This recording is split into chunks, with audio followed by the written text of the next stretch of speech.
Bunaqa vaziyatda bu vaziyat hamma narsani o'z zimmaga olgan insonda mana shu holat bo'ladi-da. Allohga topshirish o'rganish kerak. Bir gap bilan aytganda. Hozir va shu yerda bo'lish kerak va hozirgi momentni, kelajakni, o'tmishni emas, kelajakni, ertangi kunni, shu umringiz oxirigacha necha yil bergan bo'lsa, Alloh taolo o'shani hammasini Allohga topshirishni o'rganing-da. Вот абсолютно переживать qilmang. Har bir qadamingizni Allohga topshiring. Bizda shariatda Allohga topshirish kerak deb shunda poverxностно aytib o'tib ketadi-ku, uni chuqurlashmaydi-da.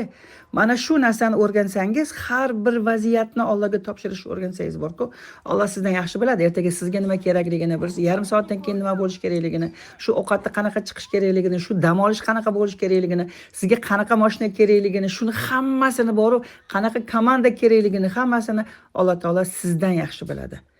Topshirishni o'rganing qizlar. Har bir vaziyatni Allohga topshirsangiz, shunday bir sokinlikda yashaysiz. Men kabi 55 ga kelib Allohga topshirishni o'rgandim. Shu paytgacha bilganimda tug'ilganimdan hamma kunimni Allohga topshirib qo'yardim. Hoy baraka topkirlar. O'shanda hech qanaqa men bu yurak o'ynab ketyapti, davleniyam ko'tarilib ketyapti degan narsa umuman bo'lmaydi. Topshiring Allohga, hamma narsani topshiring. Sizdan yaxshi biladi nima qilish kerakligini.